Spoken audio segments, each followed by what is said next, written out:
and welcome to Empowered by My Design, a platform where we come together to discuss the beauty of understanding our unique human design and our unique differentiation, which helps us to recognize our beauty, divinity, power, vision, purpose, and all in all, it helps us achieve and reach more fulfillment in our lives. We're discussing subjects that are relevant to the journey of deconditioning, and we hope that you will enjoy this episode.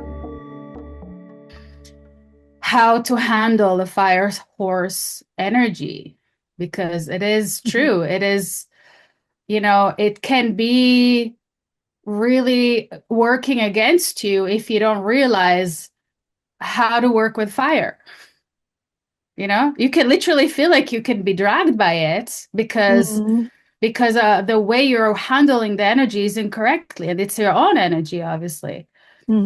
Or if you catch how to work with energy and how precious this life is, and you can kind of work with the horse and be like, hey, we're going to work together.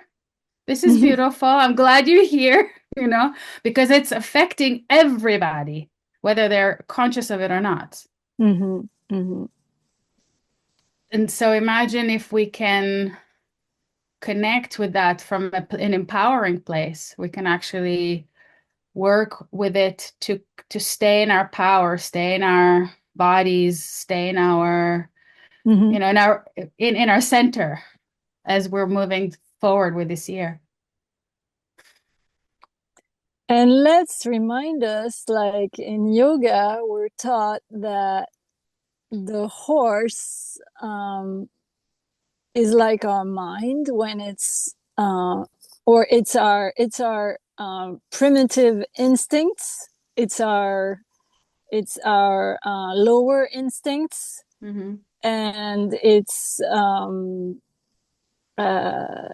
very primal.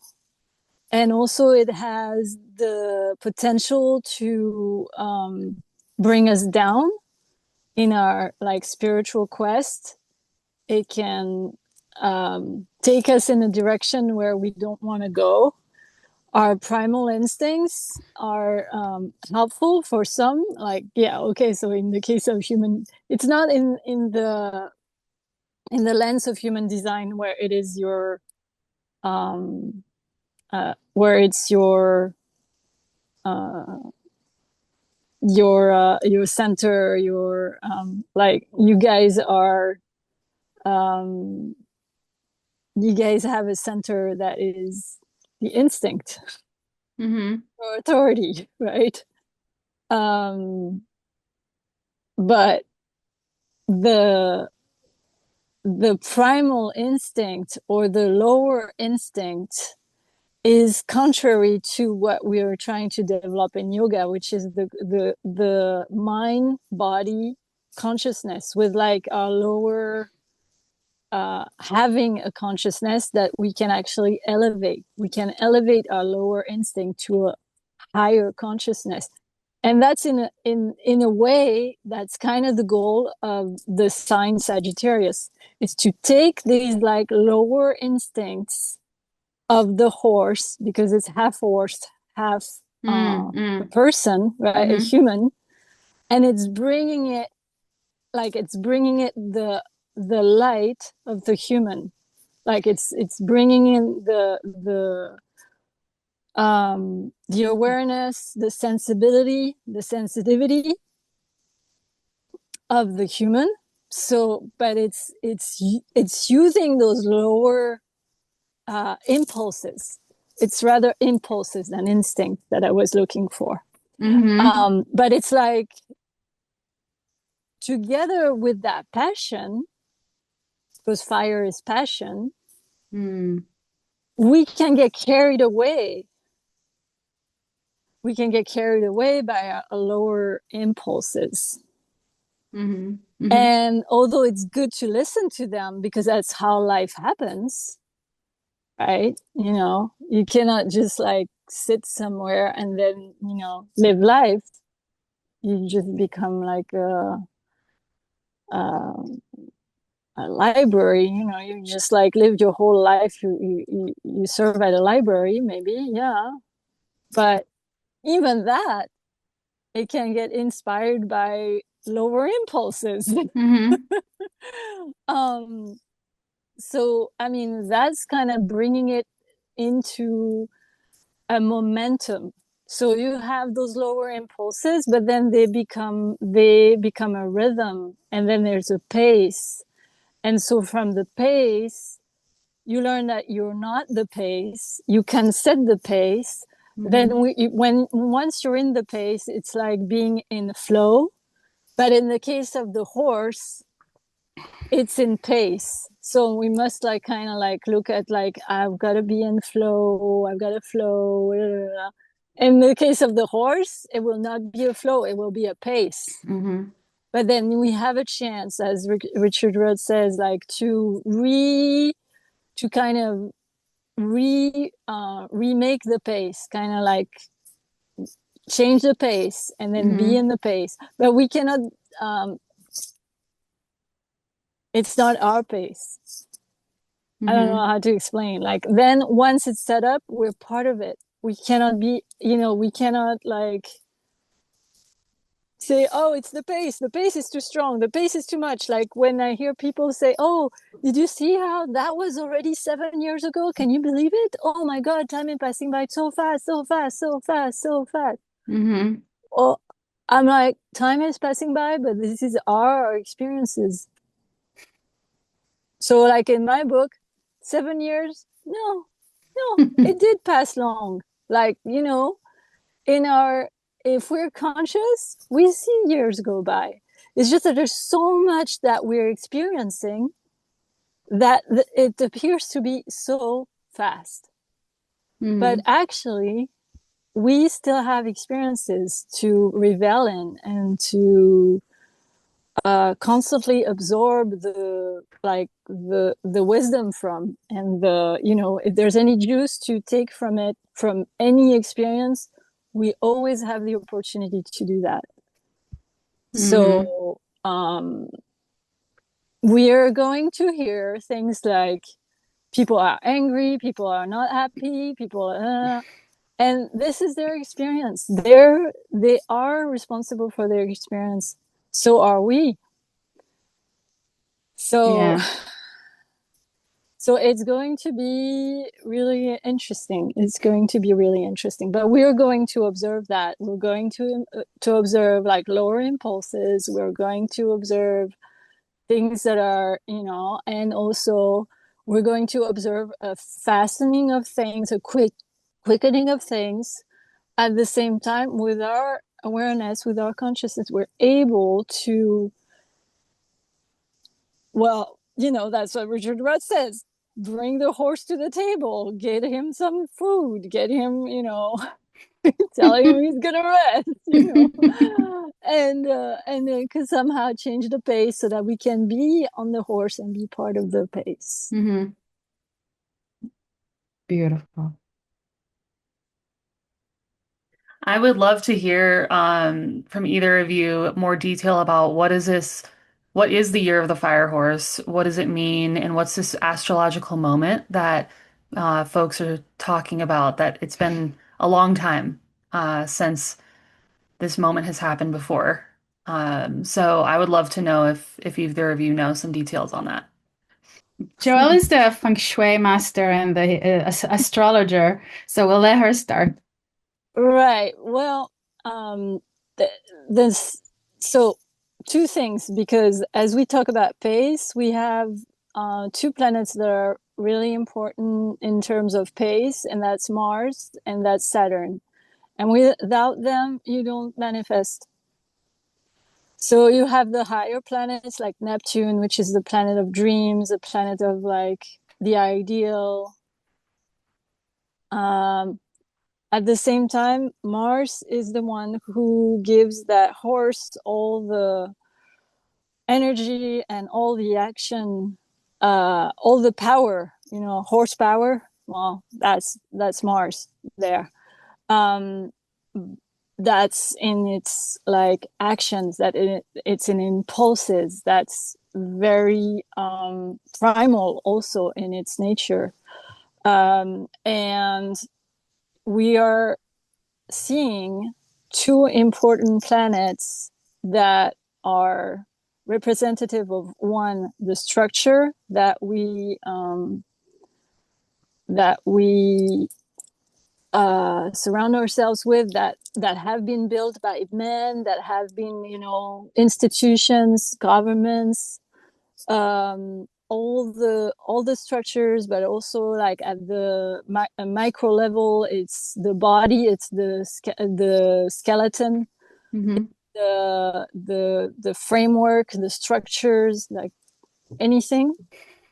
Um, and these have jumped from one sign that has been very multidimensional and very compassion based as Pisces Mm-hmm. into the planet ruled by Mars.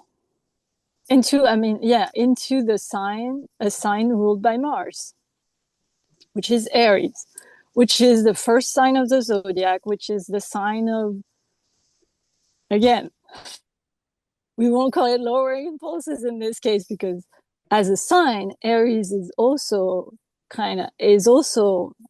emphasized, is also has also a chance to live the higher purpose of the sign. Of course, it's the pioneer, it's the one who embodies courage, but in the most simple way, meaning a courage that doesn't have really the awareness of the danger. So it's a courage that is courage for courage's sake. It's courage for like get that energy out. Like you've been like training at the gym, and you've been like working through the weights, and you've been working through other stuff, and it's like, come on, give me something else, give me something else, I need something else, I need something. And that's Aries in a way, that's Mars, that's like going headstrong, and we'll go for, we'll go for the goal, and we'll go alone. Why? Because the energy of Aries is individual, but like Mm-hmm. in the sense, not in an Aquarius sense, like individual among groups or a group, but individual for himself, like for his life, for himself. So Aries is the ram, but that's the representation. That's the one who just kind of like steers forward, and also the great leader that way. But it's kind of like selfish in that he's doing it for himself, and then if others follow, good, you know. But like Leo is the ultimate leader. I'm not saying that for you, Collyn, but it's the ultimate leader because it's courage with the heart and with awareness of what that courage entails. And so we have this chance for so much more pioneering spirit in the field of consciousness, and also in the field of our structures. So that's a plus. That's a plus. And in astrology, planets, and depending on where they are, in which signs they have different strengths. So the strength that is brought by Neptune in Aries is less, unfortunately, than the one that was Neptune in Pisces, because Neptune was in his sign in Pisces. Neptune, the planet of like the dreams, it's the furthest planet from in our solar system. So it's the ultimate. It's the antenna to God. It's the antenna to the divine. It's a big like veil. It's a chance to, pierce the veil. When we have it in Aries, maybe there's an impatience in becoming, as Richard Ware was kind of mentioning, there's an impatience in becoming this kind of enlightened version of ourselves. There's an impatience with that, possibly. There could be breakthroughs with that too. And it happened before, but it hadn't happened since, I believe that's over 3,000 years. Which one? So it's a big deal. The Saturn Neptune in Aries. Saturn and Neptune were in Aries Mm. back 3,000 years ago. And they're As a conjunction, and because it's in before, 0 degrees right now, isn't it? yeah, it's right now. It's happening right now. It's happening within like the three, exactly within these this week. Yeah, Mm-hmm. today, tomorrow, and tomorrow. So yeah, it's a big deal. It's fascinating, I have to say. I am definitely not going to claim to have any astrology background. I am somebody who became more passionate about astrology through human design. And here we're also talking about Chinese astrology. So that's Right, a whole other ball game. I right. understood this is what I'm just from in pure intuition. I recognize there are 12 different animals in the Chinese horoscope cycle. And so, and they each get a cycle within an element, right? So we're Mm-hmm. now in the fire horse, which there's 12 animals. And then there are how many? Four elements. So every 60 Mm-hmm. years, we come back to the same exact animal in the same exact element, and Right. they're each very unique. And it's not just by themselves. I mean, yes, they're unique by themselves, but it's in combination with everything else that's happening. So they're Mm-hmm. bringing, it's kind of like a acceleration or some or like an influence on the energy that's current. Mm-hmm. And so the fire horse has the potential to be an accelerator because fire can move things too fast and too like it's feisty. It wants to spread. It wants to burn. Mm-hmm. It could be a year of a lot of bridge burning if we're not careful, or it can also be like controlled and contained. It can be an element that forces you to grow because you have to learn how to contain it. So there's a lot of teachings here, and of course, this is with regards to where we're at right now with the transit for this following year. So we have to considering all the different energies, right? Right. The way I'm feeling it already is that I'm really in agreement with you, Joelle, what you were saying before about how we are going to observe the energies around us. We're going to observe what's coming up and how do we want to react to it? How do we want to fuel it? Or like, Mm-hmm. where are we going to bring, what are we going to bring into the conversation? Like, Mm-hmm. where are we going to be at energetically? So that's how I'm looking at the at this year. And of course, we're just at the beginning, so we don't really know.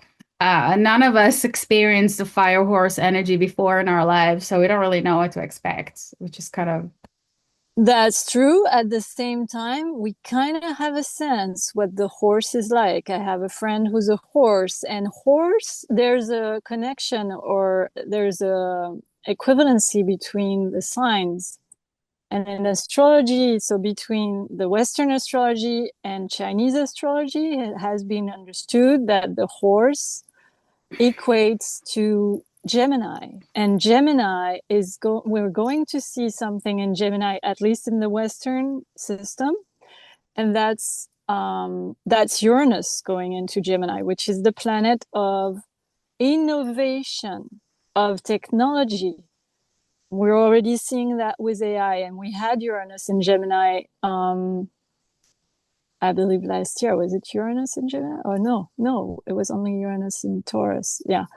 Okay, but we had Jupiter in Gemini last year, and we've seen how like AI has just like been moving more and more into our lives. Here it's Uranus in Gemini, so it's innovation in the realm of everything technology, everything communications, And it's also everything concerning our unpredictable. communications. Uranus, Yes, quirky yes. and unpredictable. That's right. Yes, unpredictable. When it's like, especially when it's seen in us humans, yeah, it can be quirky. And when it's like in the energy itself, unpredictable. Yes, yes. Um, yeah, the those signs. So we know some people. It would be interesting just to be curious and to look around, just like we do in our human design, to look around us and look like, oh, who's a horse around here, you know? Like Mm, I was surprised to find out some also, like as I was navigating last year's uh Chinese year of the snake. I'm a fire snake.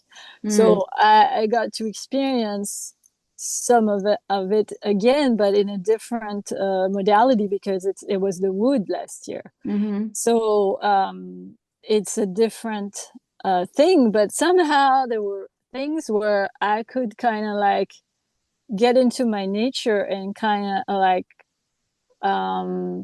stick to some of the things that I was about somehow.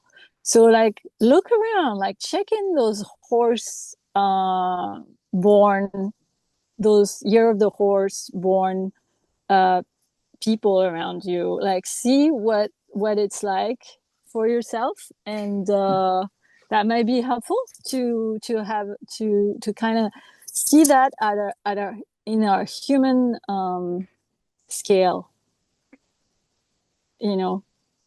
And yeah, there are some who were born in 66 around us and who we could, you know, kind of like get a sense of, oh, you know, this is who they have become. This is interesting. So Colleen, did you get a good sense for the fire horse energy? I mean, this is so fascinating how this hasn't happened in 60 years. And just like, I don't personally have the depth of the astrological and the year with the animals. I don't have that depth to understand. So thank you, Joelle, for explaining that because it does line up with just things I've been sensing lately, just intuitively and just like observing around me. And it's really fun to have those kind of validations. And then also exciting to like look forward with the awareness, like what can happen, you know, if we're being mindful. And also like I really appreciate the reminder that you mentioned of like pacing yourself because there can be a more low frequency movement if there's movement from a place of being in a rush or mm-hmm. scarcity or needing something like validation. These are things I kind of was just looking into and reading about. So you mentioned something about that, and it's such a nice reminder of just like keeping the awareness that we have with human design. It helps us as a tool to stay aware with our true nature and maybe our higher frequency. So for us, for each of us in our unique designs, like what is our best, I don't want to say best, but what's our highest frequency? Like how do we flourish so that we can check in with ourselves with the coming year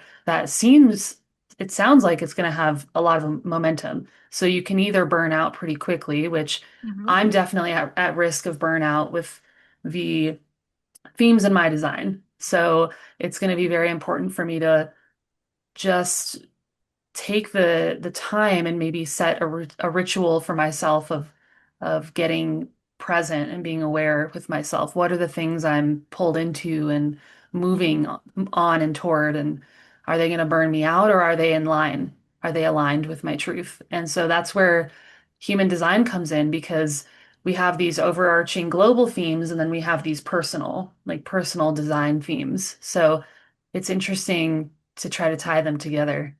Mm.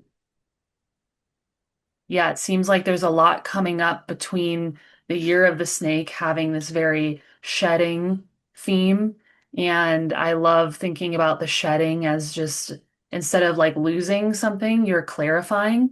Like, what do I release that's no longer serving me to clarify like what is serving me? Because I'm really feeling the like pull, the tension right now, even just exactly when the new year happened yesterday. Just like I'm feeling that tension between like all of the old versions of myself and really like what is coming forth, like what are we moving towards. So I'm really like being kind of pulled and stretched in this moment to find that, to sit with that because I'm still on the edge of many versions of myself, many possibilities. So I guess it's just patience, like patience moving forward to see like what emerges.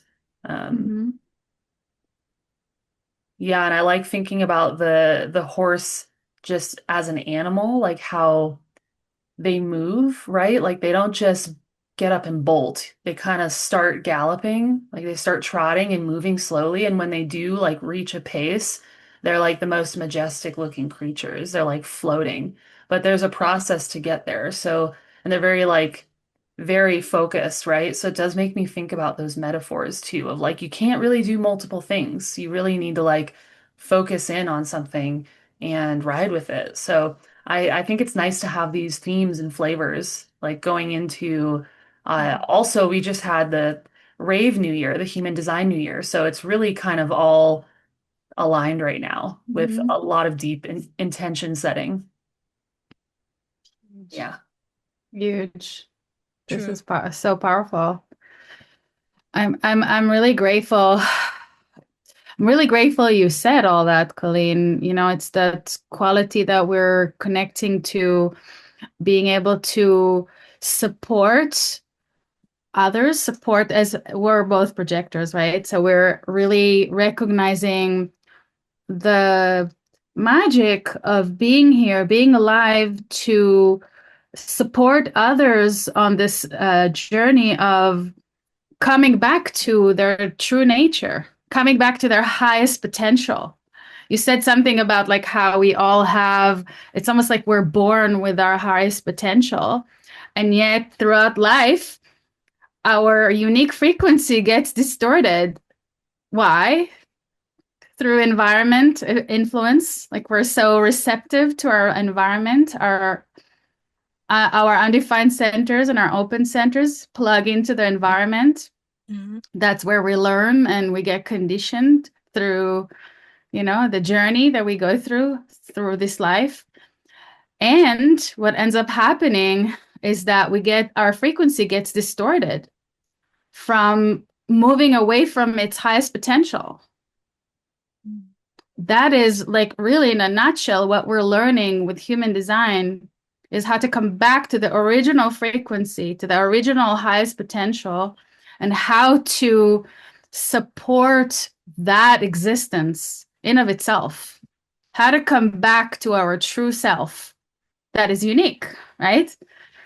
It is a huge year for the collective awakening because we have this magical opportunity this year to work with an energy that's very challenging. But what it's challenging us to come back to our true, our highest potential of who we are as individuals. Because underneath everything, underneath what we're experiencing in life, we have our own presence with ourselves. And remembering what it's about, that flame of being a human, being embodied, having this gift of a lifetime. We don't know how long that lifetime is, but we're here now with this lifetime. And we have this an opportunity to tap into what this magic is of us, the magic of being our unique, beautiful expression and the highest potential of that particular unique expression, which is different for all of us, right?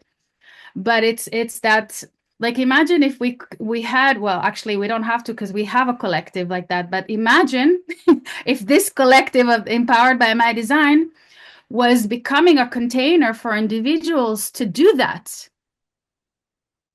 Like we are actually like the reason we're doing these broadcasts, we're really increasing awareness of the beauty that exists when we create containers for us to come back to our beautiful original frequency that is so needed to be celebrated, that is so needed to be recognized, that is so needed to be seen, that is so needed to be like empowered for what it is in its original nature, in its original blueprint.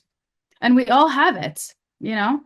So I think this year is going to be very exciting for us to tap into that. And we're here to invite the collective to join us because it's about all of us supporting each other through this. We're not meant to do this alone. And I'm really excited for it. So anyways, thank you for letting me express that because it's so beautiful. It's all connected. It really is.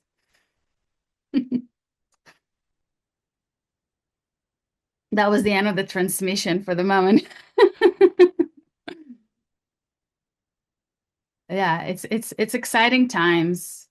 I want to see you both shine this year. I want to see you in the magic. Like I want to see people around you enjoying your unique magic. And I mean, I speak for myself as well. I'm including in that. I'm just saying I want for those of us who are connected to this field of intention, to come into realization of how magical and how worthy they are for being celebrated in this lifetime. So anyways, that's what I'm calling in. It's exciting. I'm That's definitely riding on beautiful. this horse. Thank you. Thank you for that motivation.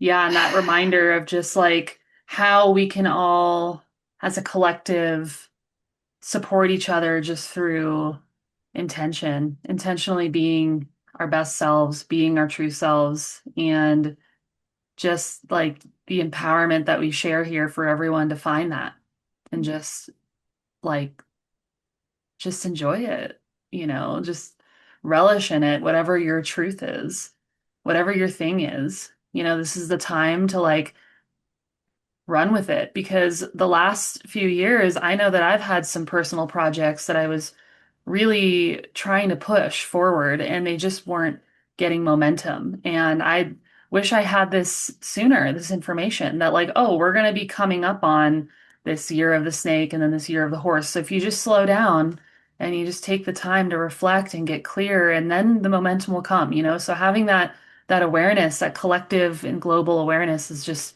huge. It can really help someone relieve their anxiety and the Mhm. rush, right? Like being in a rush.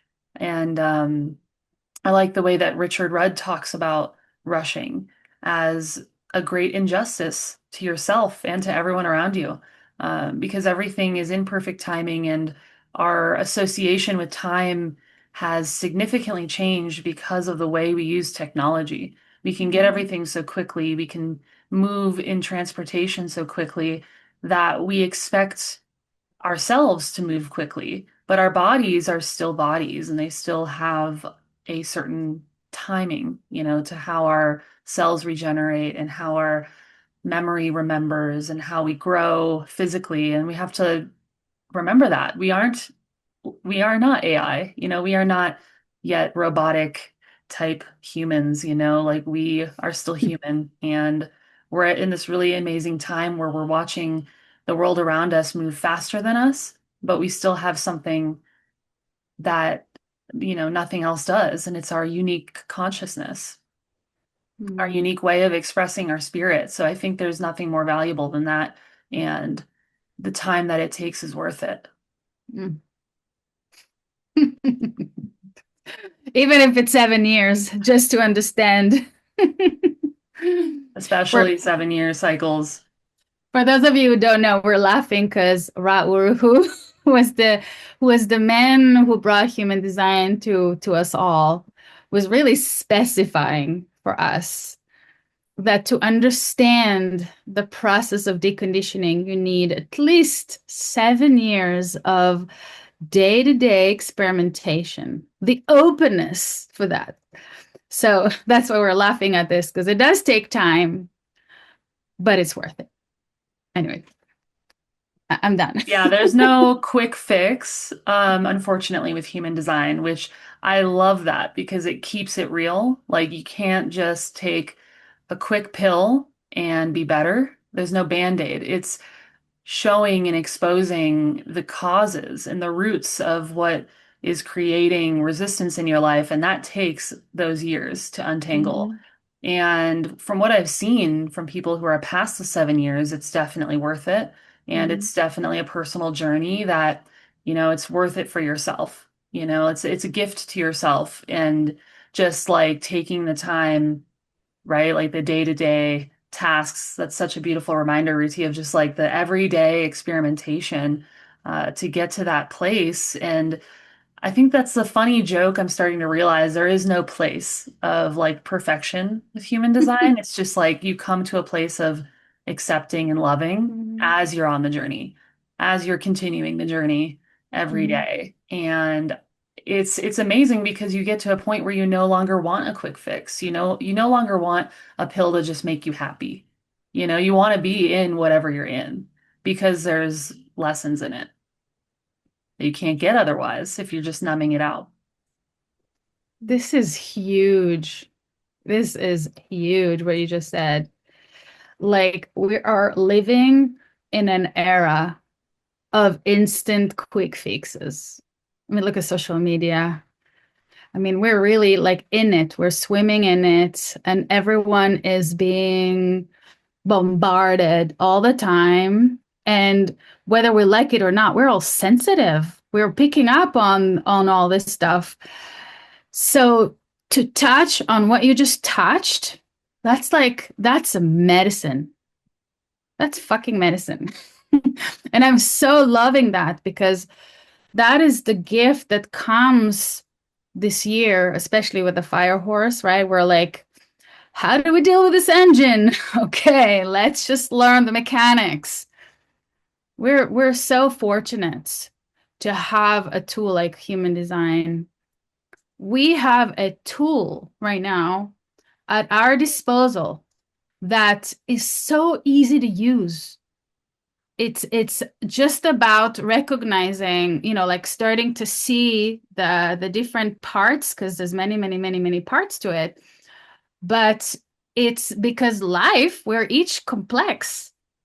We have to accept the beautiful of the complexity of human beings and start opening ourselves a little bit more to working with it. And when we learn how to work with our beautiful complex energies, this allows us this magic of loving the journey. What you were saying, Colleen, you're talking about learning to love the process, the long process. That's what we're learning here. We're learning to enjoy, to love the long day-to-day process.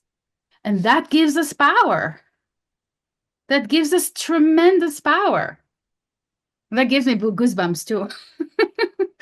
Yeah, it You makes me know, think about something Joelle mentioned earlier, and I'd love to hear like what you think about this kind of alignment, right, between human design and this theme, this year theme of the fire horse, because you had mentioned something about the lower frequency, Mhm. following impulses that are lower frequency versus like following the aligned frequency. And I see that as like looking at your design and seeing what channels you have and what strengths you have and seeing your openness. And like, are you following an impulse from a conditioned openness, like a place of conditioning, a place of shadow, or are you following from, recognizing your strengths, like recognizing the definition that you have to share? So like, I'd love to hear if that sounds kind of like similar to what you understand, Joelle, about this year coming up, like how we can kind of brace ourselves, right?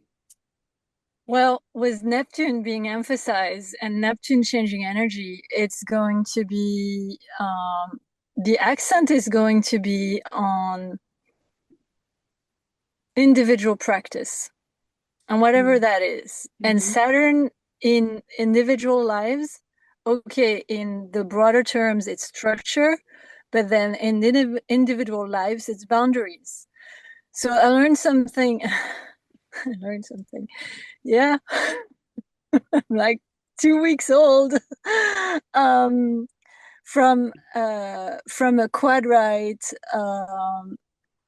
human design channel that said that the boundaries that you fix outside of yourself, they're reflecting what you're putting on yourself, your own boundaries to yourself.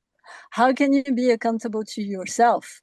The more Mm. you become accountable to yourself, the more accountability or the more boundaries or the more of you kind of setting boundaries with others will be effective.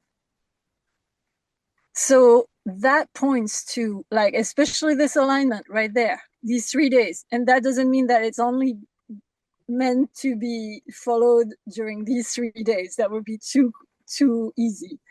But how much of a personal practice do we have, and how much can we accountable to ourselves, to our higher selves, for that intentional practice? It can be a spiritual practice, it can be something intentional, it can be walking the dog without looking at your phone. It can be talking with someone without doing something else.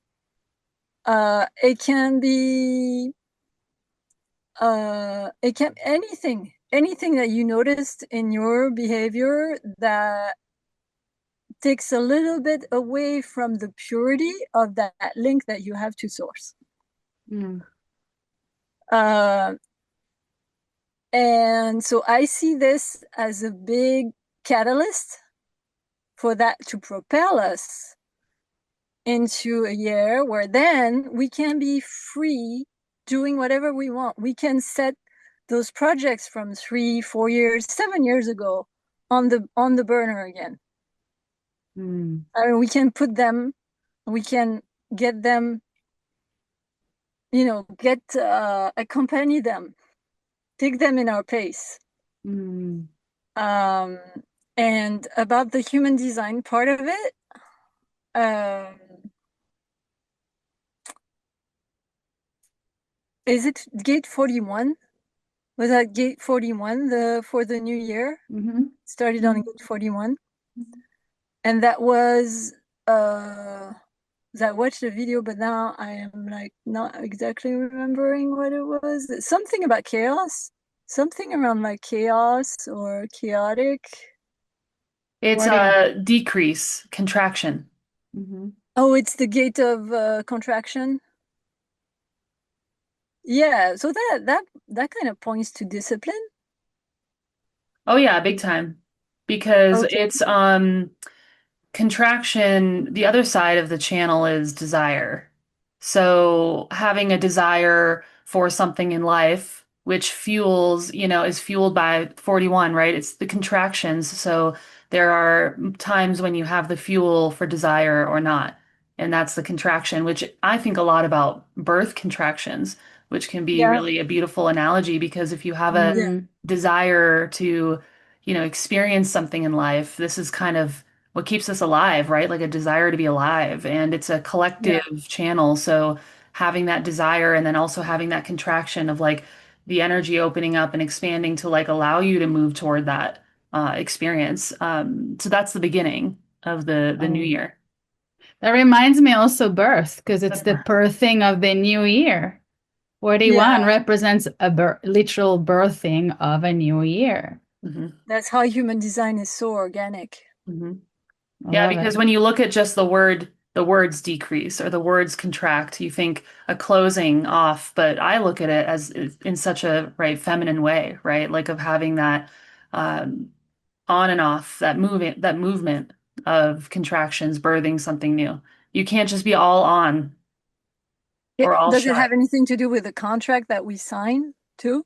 Contract that we would be signing with ourselves in our case for, better boundaries, like, self accountability, yeah, that That's kind of funny. stuff. I like the contract thing that we sign with ourselves because it starts the experiential journey through the human design body graph. It's a um, abstract learning experiential journey of Mm, like through experience you learn, you gain awareness, and that's where logic comes from. That's always evolving because of human experience. So there's definitely a moment of like when, that's the beginning of the stream.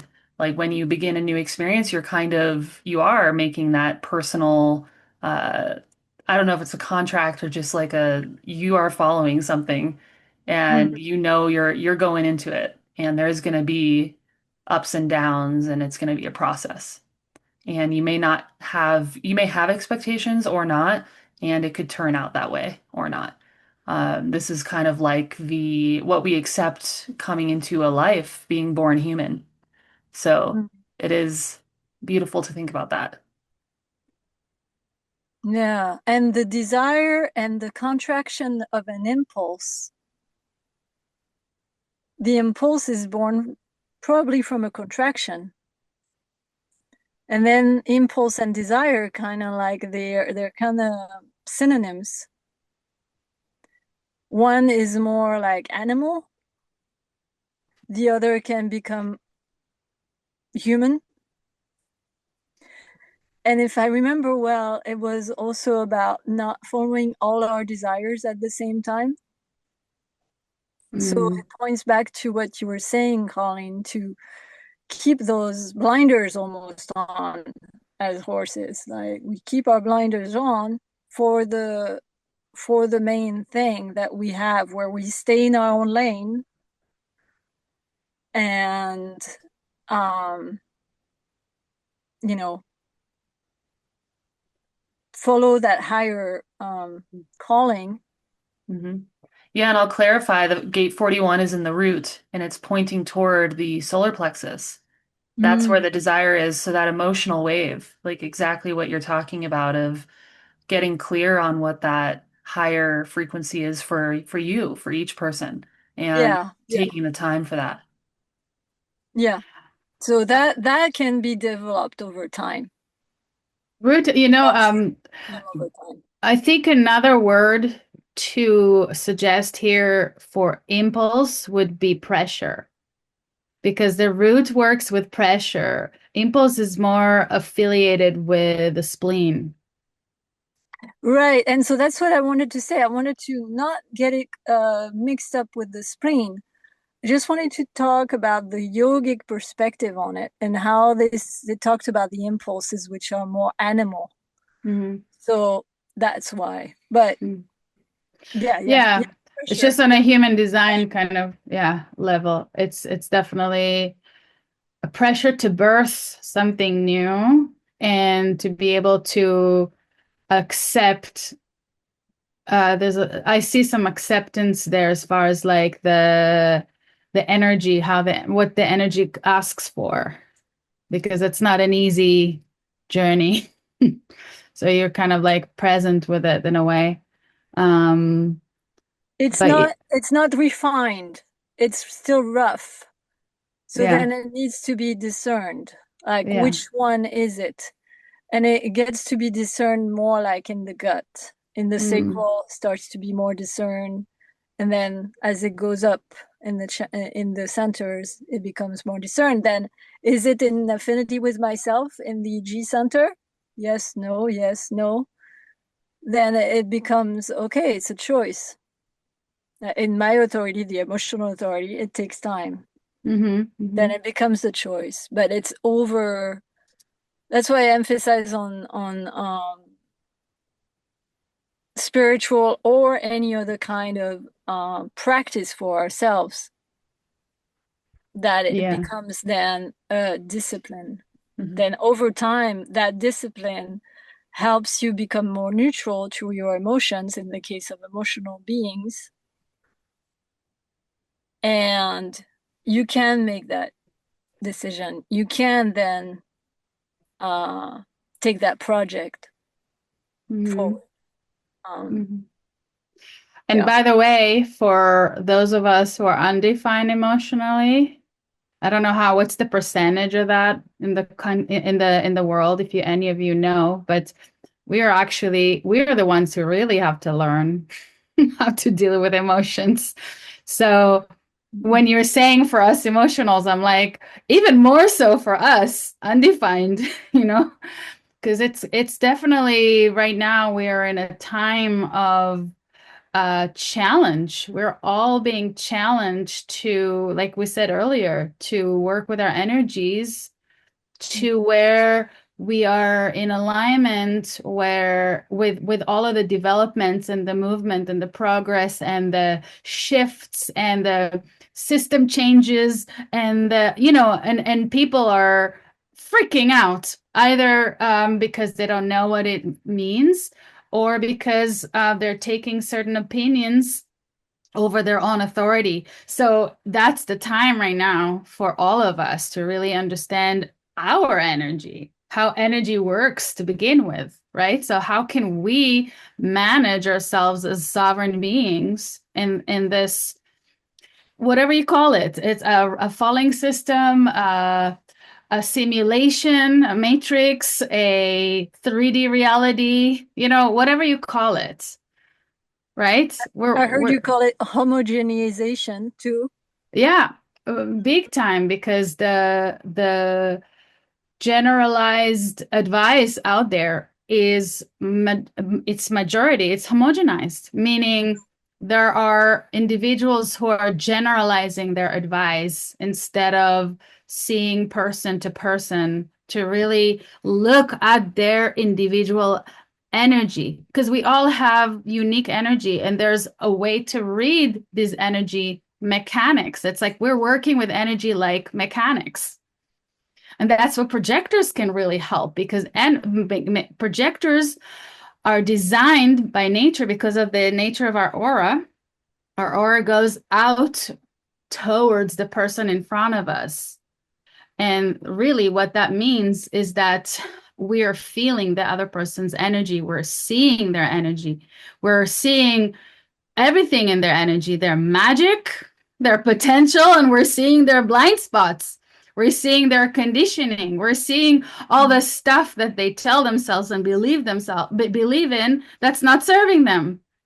Mm-hmm. That's the gift of a projector, you know? So we are in a time right now where also if you listen to other people in the human design community, they all talk about the fact that it's the time for projectors to be really coming into their power. Why? Not for us, for those that are in our lives, for those who are in front of us, because we Mm-hmm. were born for others. So it's time for projectors to really be able to understand their qualities Mm-hmm. for the sake of others, and really be supported. The beginning of Empowered by My Design, if you remember, it started from wanting to support projectors. Collyn was there. Yeah. We were really wanting to tap into that from the very beginning. And it's not for us, it's for the collective. But we're all serving each other. That's the beauty, is that in the law of one of the laws of manifestations, you always hear me talk about this in our broadcast, is that when we empower others, we empower ourselves. And projector signature is the success of the other. So my priority is everyone else's success. Why? Mm-hmm. Because it serves me. Because I'm here to celebrate life. I'm here to have a good time. I also have innocence motivation, so it kind of comes with that. But regardless, I think every human being, doesn't matter your unique frequency or your the complexity of your energy. Ultimately, you come here to make things better, to improve things, to move your own evolution forward in this body. I mean, that's what I believe the incarnation is about. I mean, correct me if I'm wrong. But this is like my 1-3 interpretation. And, us 1-3s, we are suckers to establish truth from our own experience. But what I'm catching on is the fact that human life is very precious. Human life is more precious than we hear outspoken. Like we really are coming into understanding that. And I think that's the time we're living in. Like we're really lucky to be alive right now Yeah. to witness that. Yeah. Exciting. Uh, I noticed something interesting I would love to point out because we're talking about the solar plexus and Joelle, you were talking about gate 41. So I just wanted to clarify the human design new year was January 22nd. And we were earlier talking about the Chinese New Year, this fire horse year coming in, which the Chinese New Year is February 17th. And I think it's very interesting what different, cultures and spiritual practices choose for their new year because it lines up with the sun transit in a certain way. And when we look at planetary transits in human design, the sun transit is just a massive amount of energy that comes from the sun. It's like so many neutrinos, which is what's affecting and impacting our body that we're charting with this body graph. It's such a big percentage of who we are. So we're very influenced by the sun, by the energy of the sun. Mm. So in January 22nd, we begin with the gate of contraction, gate 41. And with the Chinese New Year, actually, the sun was in gate 30, which is the Mm. other side of that channel, which is so beautiful. It's the sixth line, the transition point of gate 30, the gate of desire, which is also called the clinging fire.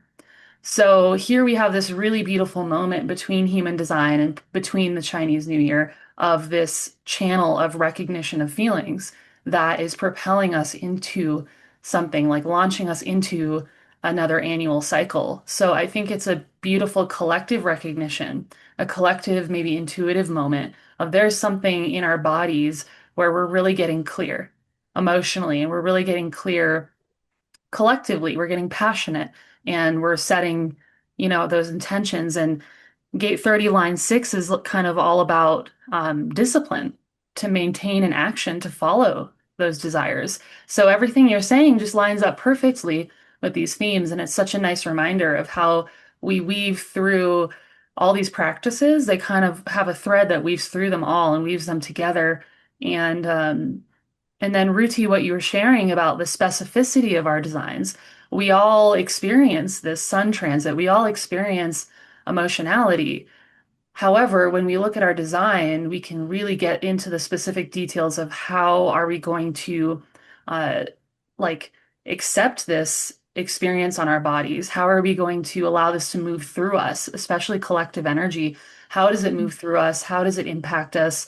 How do we move according to, like, does it propel us into something? Do we like sit still, sit with it longer? Do we just observe it? And, that's all determined by specifics of design, right? Like, do we respond to it? Do we take action to it?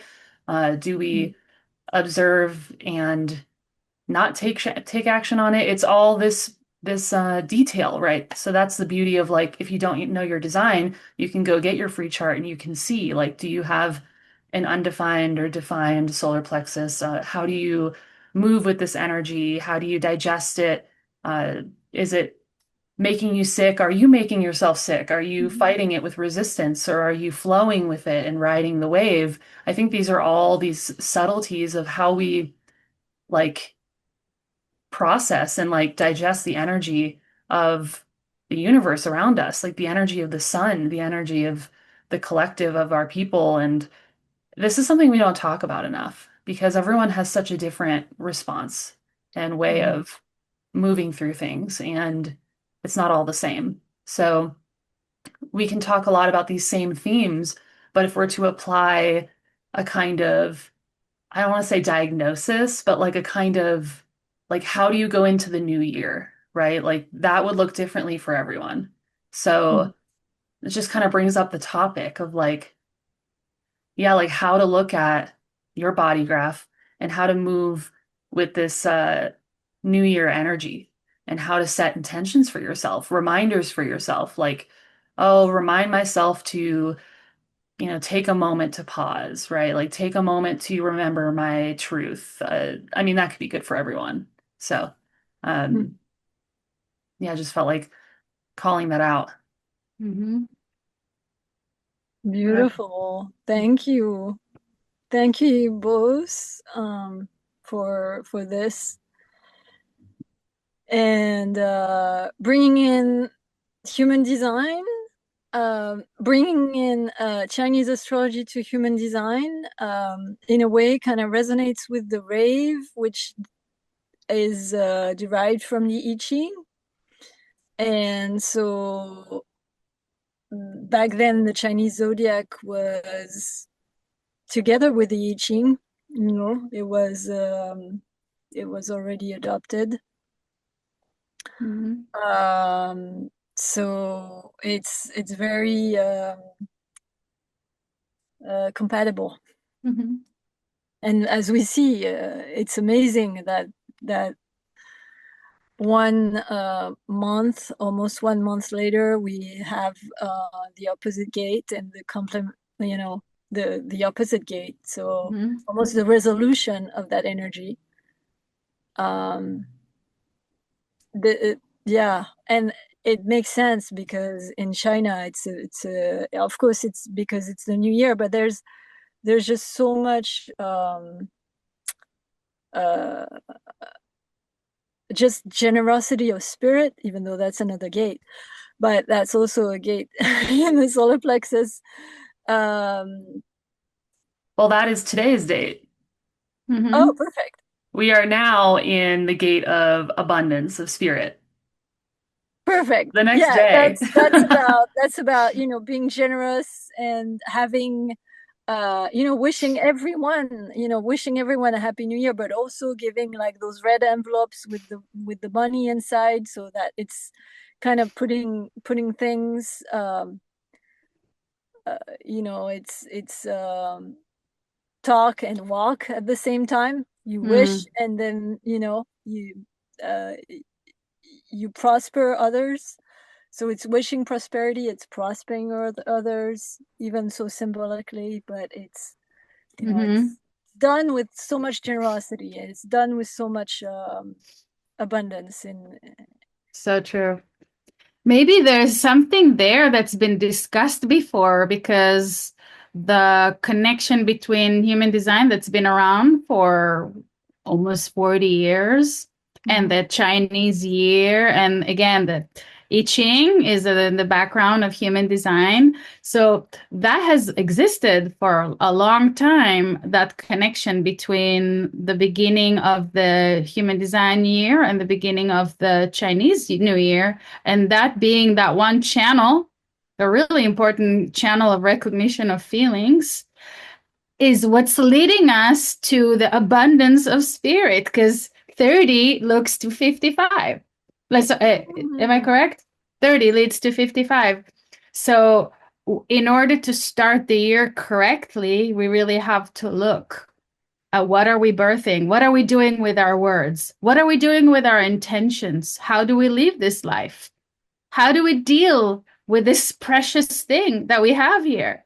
It takes a lot of like deep, deep, deep looking, you know? So there's a magic to talking about these things because as we are intentionally showing up here, Mhm.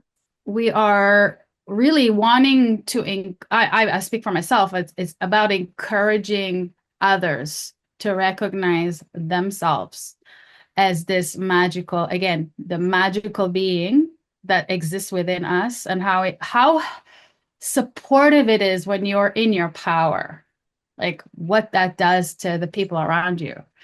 And that also brings me to remember, how we're always seeing these individuals showing up online in different places talk about saving the world, right? Like right now more than ever. The Mhm. only way you can save anything is by saving you. You're saving yourself is by loving yourself, by getting to know yourself, by working on yourself, but being aware of who you are, what you are, the light that is existing with you, the potential that exists within you. And that's what affects other people. That's the only thing that can change anything external, because we can't save each other. We can't fix each other. We can't heal each other. We can only take care of ourselves. But that is the most that you can do. That's going to resonate more and more now with these outer planets being in the sign of first me Aries.